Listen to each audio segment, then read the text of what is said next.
The U.S. presidential election is entering its final week, and the campaigns of Republican Mitt Romney and Democrat Barack Obama are doing all they can to secure the battleground states.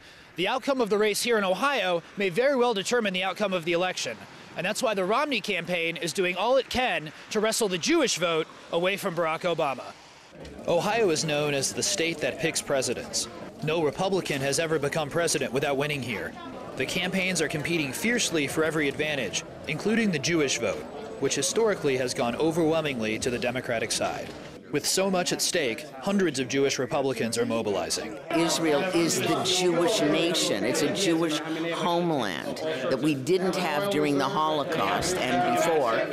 And the Jews don't seem to care about that. As long as we had gay marriage and abortion, they don't really care whether there's a Jewish nation at all. Ari Fleischer, George W. Bush's former White House spokesman, laid out the stakes. If Mitt Romney can get anywhere between 25 and 30% of the Jewish vote, it'll be a modern-day record.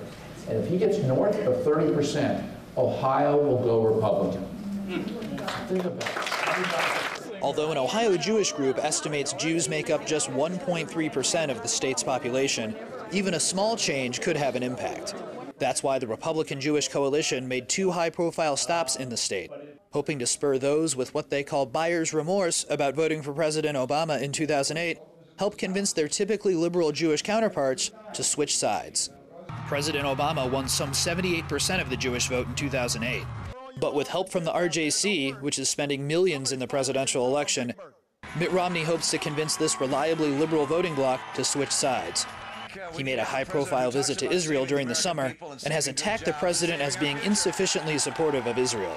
This ad captures part of the attack. The relationship changed almost immediately when President Obama became elected. He went to Egypt. He didn't come to Israel. In the end, the Jewish vote here in Northeast Ohio is likely to swing mostly in President Obama's favor. Bonnie Kaplan is a Democrat and a member of the city council in Cleveland Heights, where she has served for 5 terms and is active in the Jewish community. She's certain that the overwhelming majority of Jewish Ohioans will support the president. It's all about values, she says. Everybody I know is an ardent Democrat, and they're active. They're not passive about it, saying, oh yeah, I think I'll vote for Obama. All the things that active Democrat Jewish people feel is about protecting those who can't protect themselves, taking care of society, thinking about the environment, and caring about our children to come. And so these are issues that don't seem to be on the priority list for the Republican Party, so people are quite ardent about it. She points to this ad, taken out in the Cleveland Jewish News, that shows the broad support in the Cleveland Jewish community for Senator Sherrod Brown, a close ally of President Obama who is up for re-election in Ohio this year.